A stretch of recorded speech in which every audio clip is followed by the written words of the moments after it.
Welcome to the Strategy and Leadership Podcast, the podcast that brings you practical advice, lessons, and stories from senior leaders and thought leaders from around the world.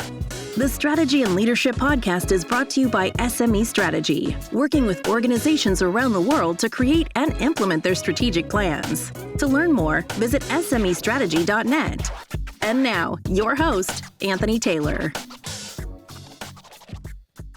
Hey there, folks. Welcome to today's episode of the Strategy and Leadership Podcast. Before we get going on the interview, I just want to shout out to my friends Affinity Group, Affinity Staffing in Vancouver, who are really great if you're looking to add some extra capacity to your team as you grow in 2023 and 2024. So visit them at affinity-group/SME Strategy, .ca, to check them out and learn more about how you can leverage Canadian talent to support your organizational growth. And speaking of organizational growth, today I get to chat with Keith Smith, who is the president and CEO at Vonco. How's it going, Keith?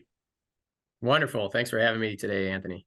Absolutely. I'm so excited. It was neat to chat about, Vonco Products and what they're doing in the Midwest. And, I'm a Bears fan at heart. I've got a couple clients in the Midwest there. And it's just so interesting how a company of your scope, I don't want to say can go under the radar, but can build a big niche without necessarily making like front page headlines. But looking at the work that you've done in previous companies, looking at what you're doing now, it looks like you've really built something great. So why don't you tell our listeners a little bit about you, Vonco Products, and then we'll get into the interview. Sure. I'll start with Vonco Products.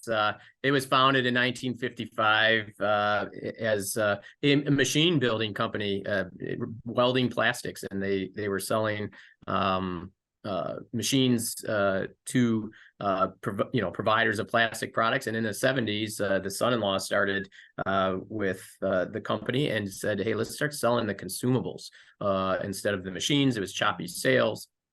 And it was a family-run business for almost 60 years. And I had found it, and I had a desire to get into business myself after 25 years of working for somebody else, and pretty good career, but moving up the ladder. But at the same time, I had a desire to really make a bigger difference for the world than what I was doing.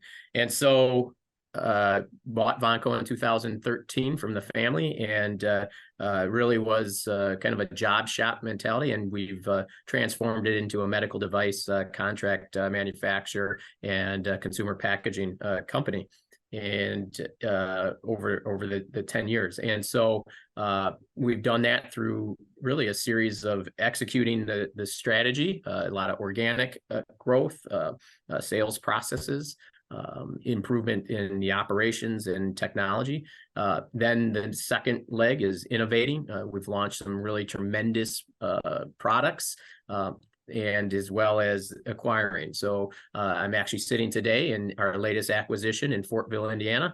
There's 4 facilities now, and really have grown through those 3 legs: execution, innovation, and acquisition. For me, I started really in this industry just coincidentally right out of high school, and was a printer. So we make a lot of single-use medical device products and packaging that helps get products into the market safely. And part of that process is printing. So I started printing right out of high school and was just earning money to go to college, and been here now almost 30 years, and own my own company now because of it. But right off the production floor, and work my way up through it to the point where I really wanted to make a difference in both ways: create value for the world, but to intersect that with the opportunity to fulfill my team's hopes and dreams, the entire organization. That is, that intersection is what fuels me as an owner and entrepreneur. That's awesome. I love that. Well, I get the privilege of getting to interview like great CEOs like you that have gone through that journey, but it's rarer in my experience to really see somebody go from the shop floor up. Like, you hear about it, but it doesn't happen so much. So obviously there's lots to learn there, and I bet that you take that approach or mentality of seeing all of it, being the guy at the bottom, so to speak, and then really like incorporating that. I can hear it in your voice to like, hey, really watching out for everybody in the company because you've been there and done that. I'm sure we'll talk more about that. But what I really want to ask you is, what's that transition like from being a GM, director of operations in your previous role, now to like an owner president? Like basically you're working for somebody versus working for yourself. Has there been a mentality shift? Has it been the same, except for you've got more at stake? Like, walk me through. I mean, obviously it's been 11 years now, but tell me how that transition's gone. Yeah, I got some great stories.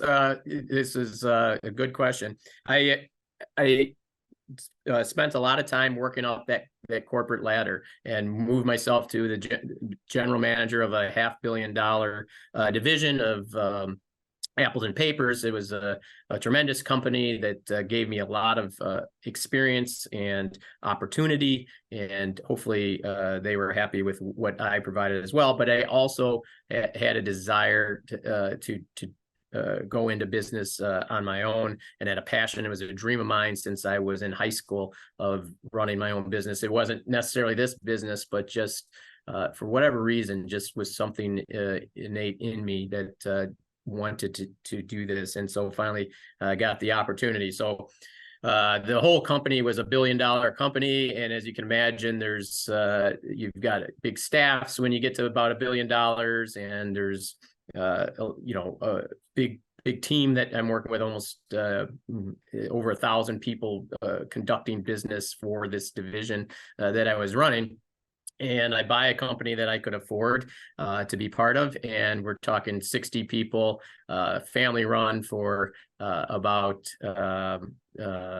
60 years. And there's a different mentality in that situation. And so that first week, I've got two partners. I made a call and said, holy cow, what a transition this is, because the processes, the procedures, the condition of the operation, the way that we react and respond, completely different. And my partners talk about is like, oh my goodness, we all just made this investment in Keith. He's going to run this thing. We're all going to benefit from him running it. And he just called, I think he's going to walk out on me because it's just that big of a transition. So I think I was a bit underprepared for what that was going to look like, to be fair, but certainly didn't change my mindset that we needed to restructure this so we could be doing business with the top medical device companies and top consumer product companies like we do today.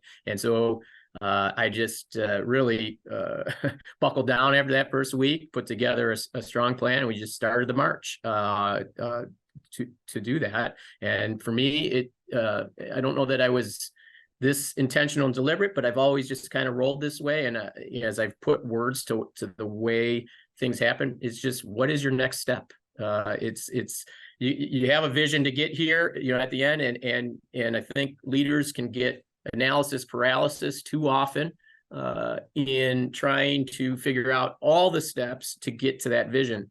I think the key is, what is your next best step, and you're going to learn next best step, and then take the next one, and the next one, and the next one.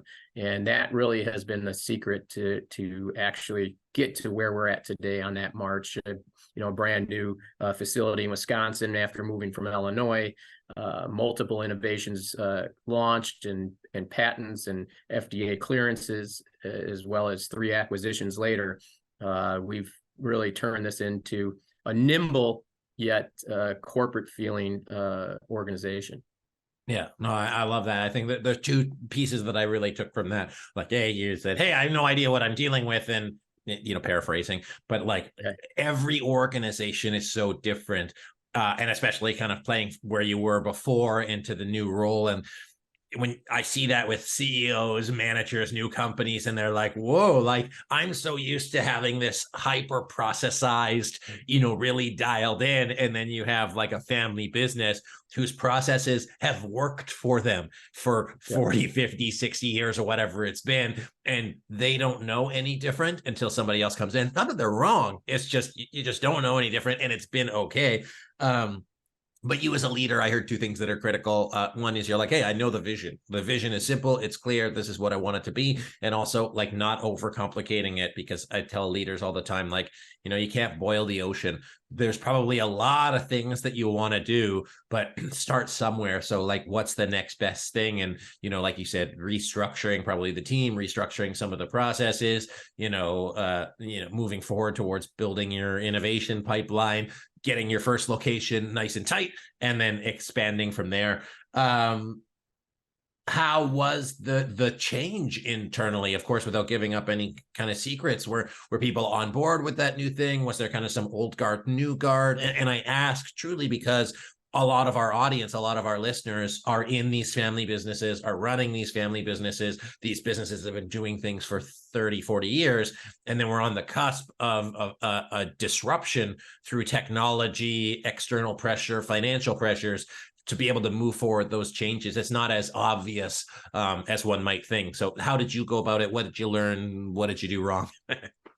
Yeah. No, there was some challenges. I think ultimately part of it was that shell shock of the initial acquisition, of the initial purchase of Vonco Products, and how far off they were from that vision. And so I was maybe overly aggressive of trying to move them and us to that spot. So it was challenging, the amount of change that we were trying to bring in and as fast as we were trying to bring in. And we had our lumps along the way trying to achieve that. For the first five years, the vision was a little bit more focused consumer.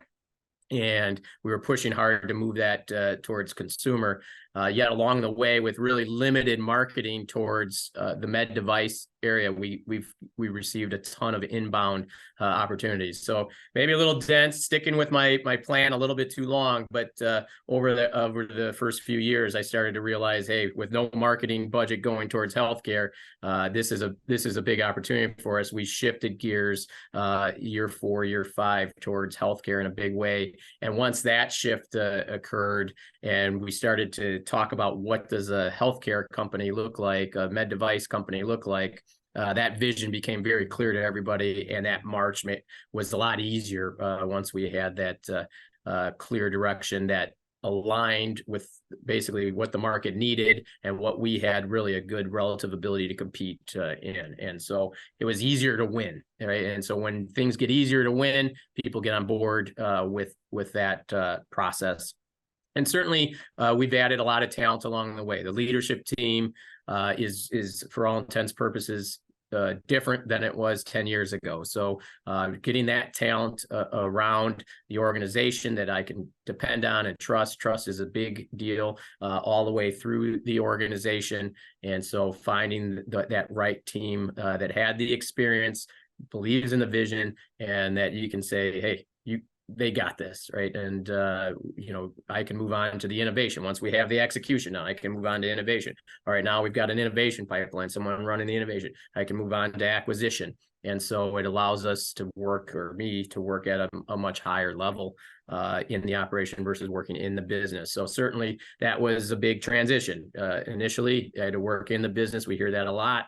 And the march was to try to get a team around me so I could work on the business as much as possible. I got that. What's the head count now? We're at 220.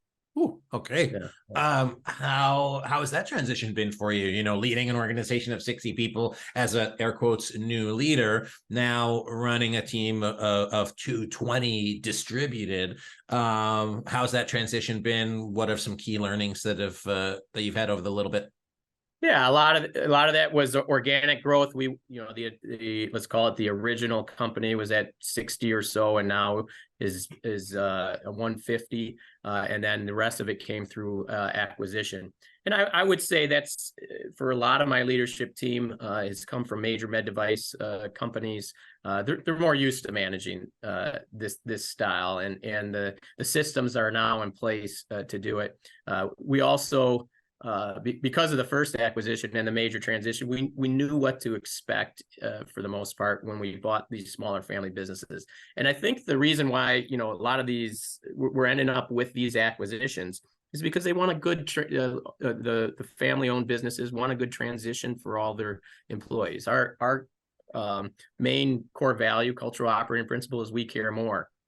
And so I'm spending time right now in each one of the facilities, really articulating that vision of what our culture is like. If we care more about ourselves, that pours out into everybody around us. So we care more about each other. And if we care more about each other and everybody feels good in the organization, that pours over to our customers. And ultimately, our customers create tremendous value for the world in serving patients and consumers. That's a big group of people. And so when we pour out into our customers pour out into the rest of the world.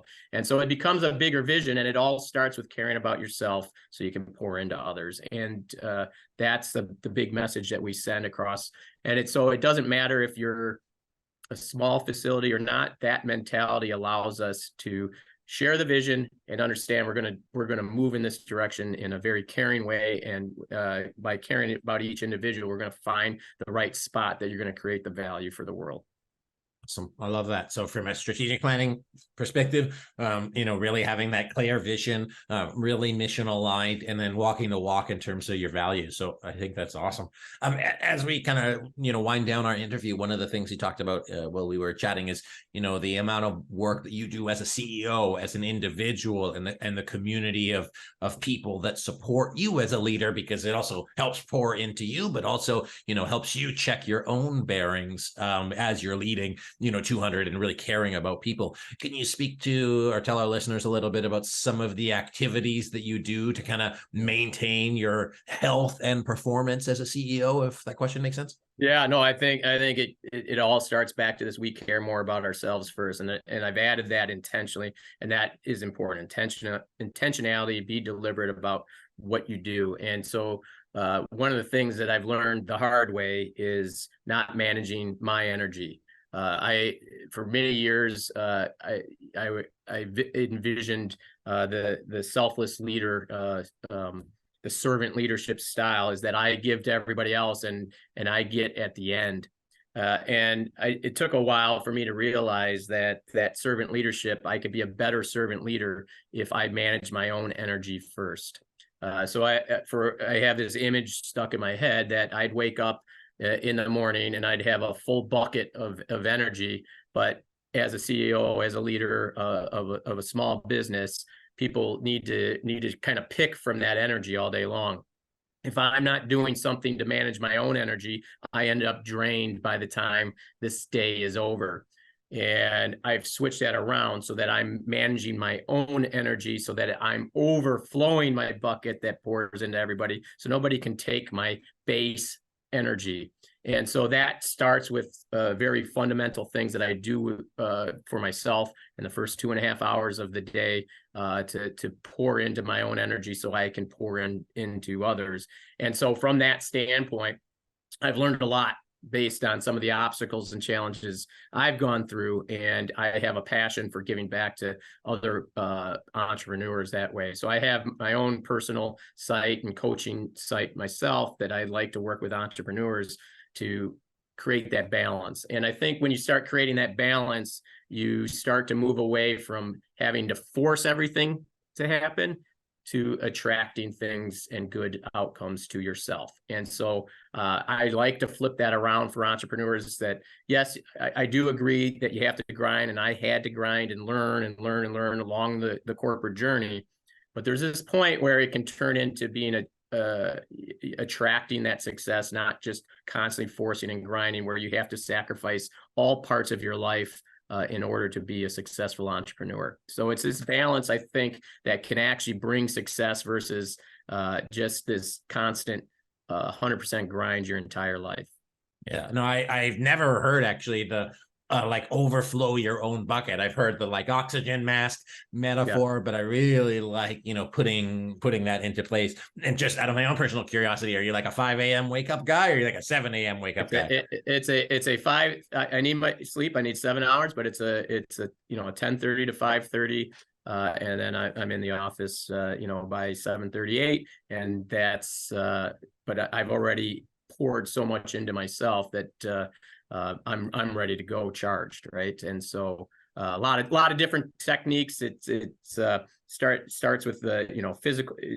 I focus on 4 tenets of energy, basically: my physical energy, my mental energy, my emotional energy, and my spiritual energy. So if you go to my website, my personal website, keithsmith.io, it talks a lot about this energy management. And that's kind of my personal mission, to give back to other entrepreneurs.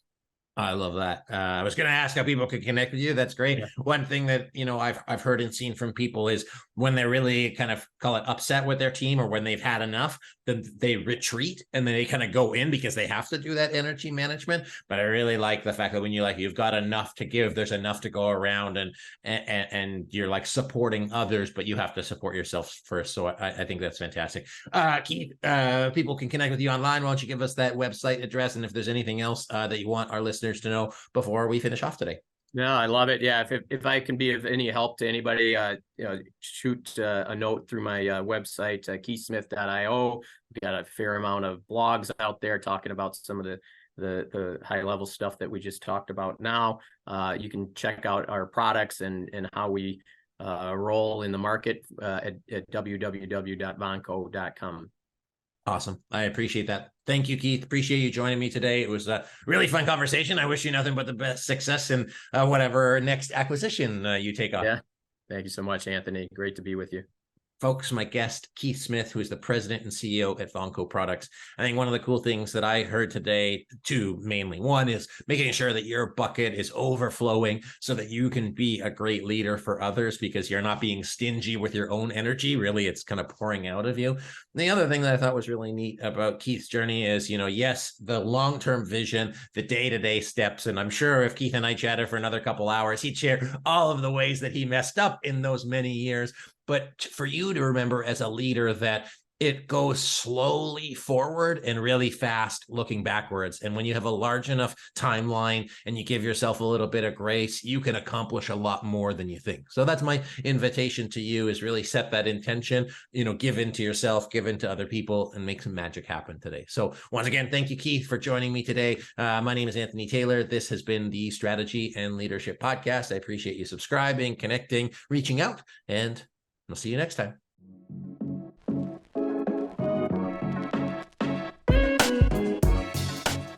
Thanks for listening to today's episode of the Strategy and Leadership Podcast. Be sure to subscribe so you don't miss a single episode. And if you enjoyed today's episode, please consider giving us a review. We appreciate you listening and following along, and we hope you have a wonderful rest of the day. And as Anthony says, until next time.